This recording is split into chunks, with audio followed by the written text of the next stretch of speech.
All right, welcome to the show. This is a little unorthodox, the setup we have right now. I'm in the middle of the park.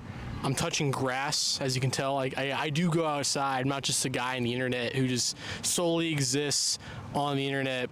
I actually do stuff sometimes. If it has to do with my show, obviously, that's why I'm here. But today I got a special topic for y'all. I should get my phone out really quick. Speaking of grass, that's today's topic. All right, we're talking about grass, the old grass, the weed, the cannabis, marijuana. I just want to preface this right now. I'm not actually a narc or anything like that. I don't really care what people do in their free time when it comes to drugs. Or I'm not like a dare officer. Was dare even the thing in my time? Was that even a thing in the 2000s? I know it was a thing in the 80s, but was it actually? I don't know. I'll have to look into that. But yeah, I'm not actually I don't really care, honestly. Now, the thing is that drugs, all right, those things have been around for ages, right? We have psychedelics have been around. I mean, we know that the ancient Greeks experimented with psychedelics when they were communicating with so-called Oracle of Delphi. That's just a thing that people have been doing that. I do know that the Aztecs, Mayans, and Mesoamerican cultures pre-Columbian exchange also did some of that stuff, and that's how they communicated with communed with their gods. I just want to let you guys know, I don't want to get too much of a tangent of psychedelics, but you gotta stay away.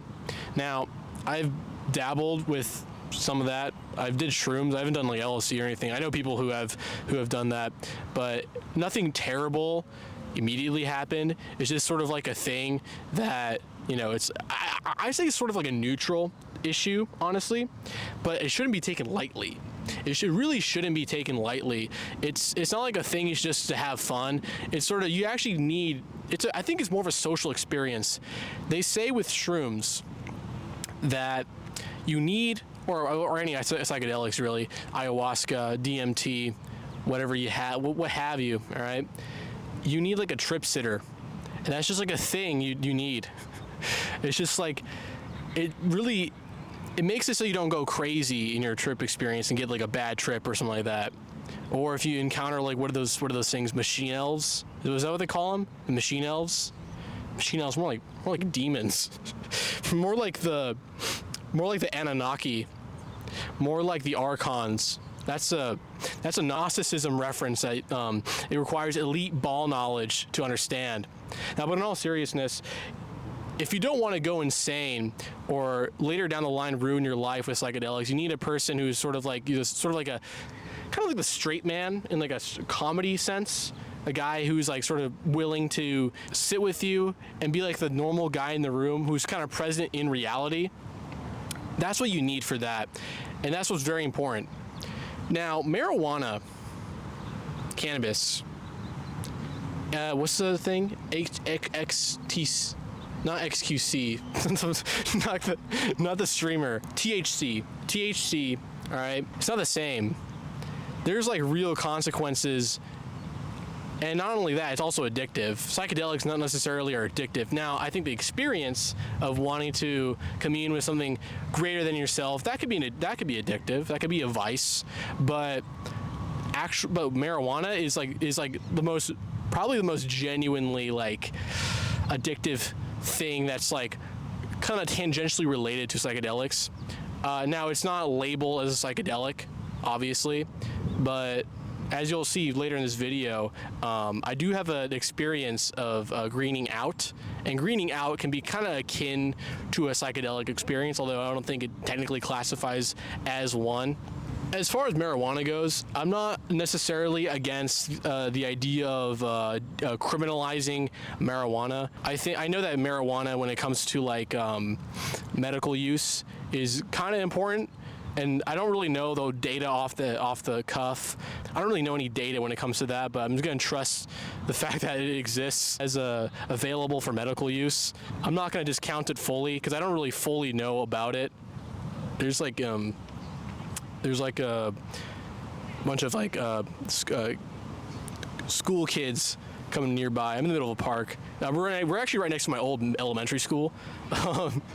No, I'm not that guy. I kind of want to be away from kids because I don't want to be like the new like R. Kelly here. You get it. You get the gist. I just don't want to be in that space right now where I can be looked upon as a potentially creepy person.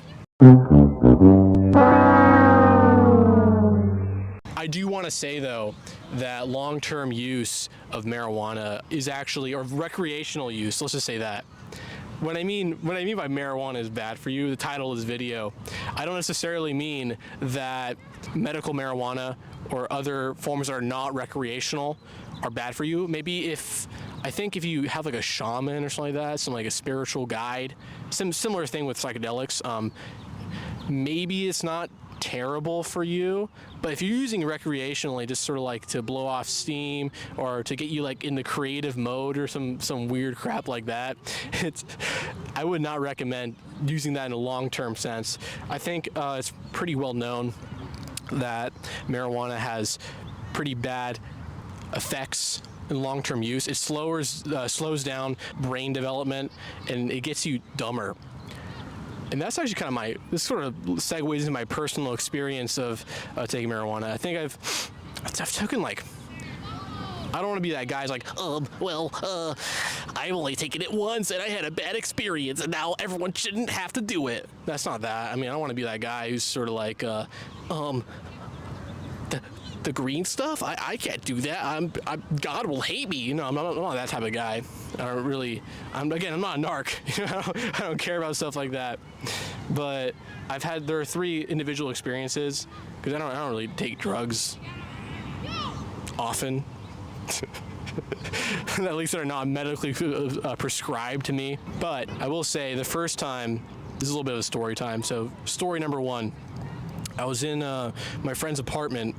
This is probably like 3 years ago, and his dad left, and he just has like a stash of like marijuana. So the funny thing is that they had like it used to be like a crack pipe, but it doesn't have anything in it. It's just like we just used it.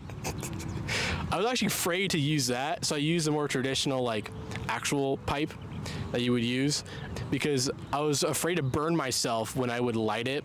I'm really afraid of like fire and just burning myself in general.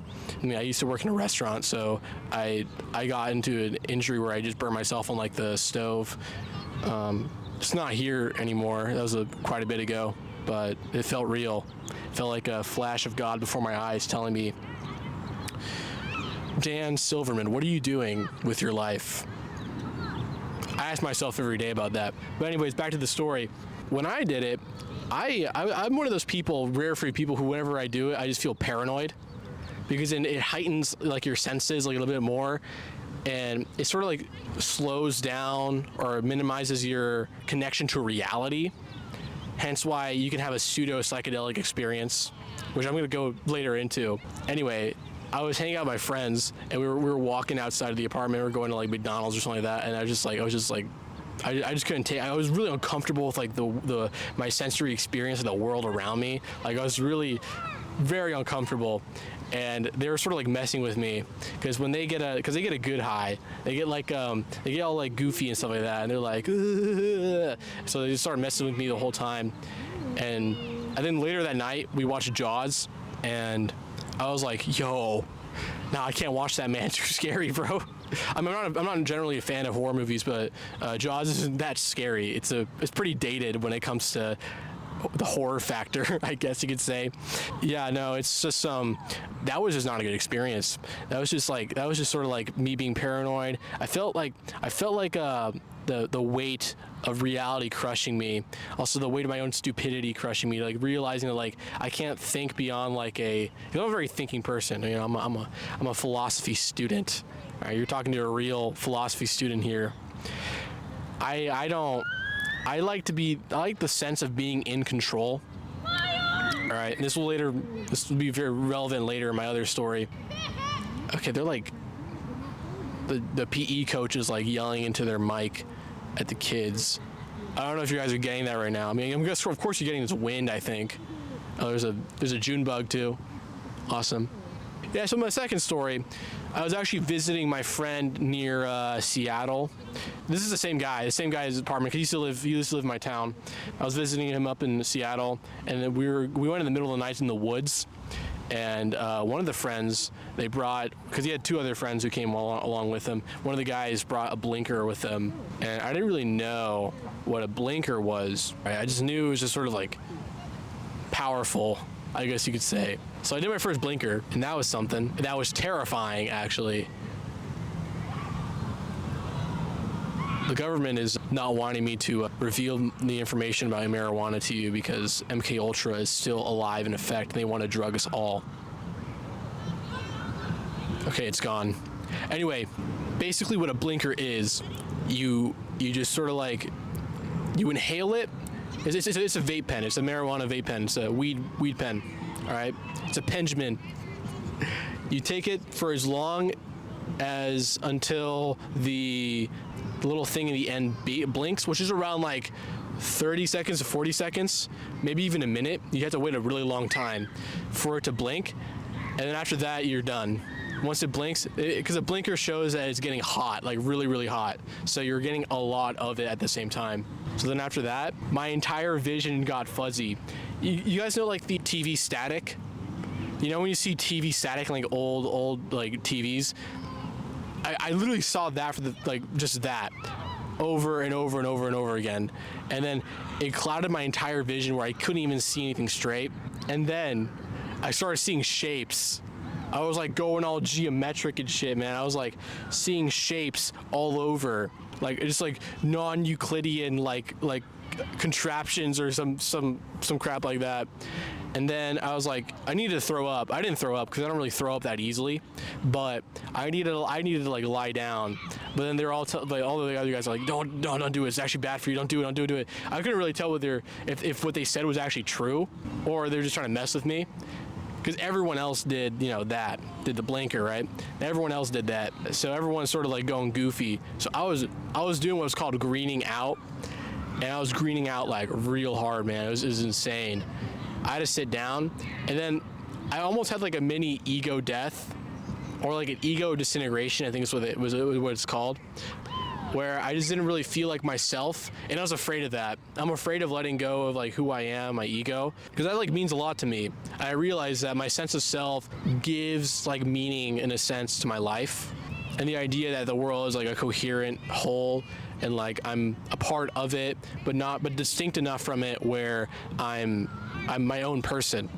That's why I can't really get behind like Hinduism and like the Atman Brahman distinction or anything like that, because that's like, sorry, there's people intruding on my space. Anywho, as I was saying, I gotta wrap this up pretty fast. That was pretty scary. The third story, all right, I was going to a party, all right, and I thought about pre-gaming. Now, I was at this house, one of my friend's apartments, in college. And basically, what we were doing was pre-gaming for a party. We were going to the local frat party close to our school. I was pre-gaming with like what's that, shochu? It's like a type of Japanese liquor, I think. By the way, shout out Ashton. If you guys are fans of the show, Ashton is our producer guy for the Cheese Talk live streams. But he got me into shochu because he's really into it. And then we were mixing that with cassis. It's like a type of like syrupy, almost wine-based sort of thing. It's kind of gross. But we mixed it with orange juice. And we had shochu as well. So we were just doing that over and over and over again. And then someone had a bong. I know that for sure. I was just constantly just doing stuff, taking hits, going over and over and over and over again, until I just sort of felt fuzzy, like really fuzzy. Not like a dumb, like super like high fuzzy, but like fuzzy where I'm sort of losing touch. All right. It's like in Twin Peaks, whenever they say like fire or walk with me, they go into like the Black Lodge or something like that. They're like, I think it's the very spoilers for Twin Peaks, by the way. Click off if you don't want any spoilers for the greatest show of all time, Twin Peaks. Twin Peak, I like to call it. I should do a video on that, actually. I should do a video on Twin Peaks, just my general thoughts. They go into like that one like grove with sycamore trees, and then they're like go into the curtains, and that leads to the Black Lodge. That's what it felt like doing. I was going to another world. I actually didn't really feel that bad doing it when I was greening out, because that was just sort of like, I just sort of felt like I was sort of goofy, because I was going in a positive environment. I was going to a party, so I was like, sort of like, oh, none of this means anything to me. I had this sense of like nihilism, but more of like the hell yeah, nothing matters sort of thing. Not like the, oh man, I have to really think about my life choices because nothing matters, and like I'm just an insignificant speck of dust in the universe. Oh man, cosmic horror. No, it wasn't anything like that. It was really more of a positive experience. But you can't have that for a long time, all right? And this is going back to what I actually really feel and think about marijuana. Short-term seeking pleasure is not sustainable in the long run. And it's better that you sort of dabble in these sort of like drugs, psychedelic or otherwise, marijuana, ketamine, anything like that, in moderation. Like, don't do it in special times where you really feel connected to your friends. It should be a social experience. I think drugs should be a social experience. It should not be like a thing you just do out of habit over and over again. That's why I hate nicotine. I genuinely hate nicotine. It's a horrific substance that literally, like, this entire like Gen Z just has been doing it over and over again. They didn't learn anything from like the anti-smoking ads in like the early 2000s when everyone decided to stop smoking. That we should probably not do this in the long run, or we should probably just stop doing this, like actually stop doing this. People's history is cyclical. All right, it's not linear. We're not progressing in time. We're just progressing in a circle over and over again. That's what's right about Hinduism and Buddhism, actually, Eastern philosophy. They have a sense of cyclical history. That's neither here nor there. Marijuana is bad for you. Drugs are bad for you. Alcohol is bad for you, just by bare facts alone. This is just the truth, all right? This is the truth. I'm not fibbing or anything like that. It's not a good thing to do in the long run. If you recognize that, you can go forward, all right? You can understand how to play the game. And sometimes you gotta play the game. Sometimes you gotta dabble. All right? What do you do? Unless you're like really religious, and if you can substitute that shout out religion, shout out Christianity, shout out Eastern Orthodoxy, shout out Roman Catholicism, not Protestantism. Shout out Islam, shout out Judaism, shout out Eastern religions especially. All right? If you can substitute a quick high for like a deep spiritual connection to God, or the conscience of our experience, to be like Jordan Peterson, then more power to you, and you should keep doing that. All right, guys, God bless.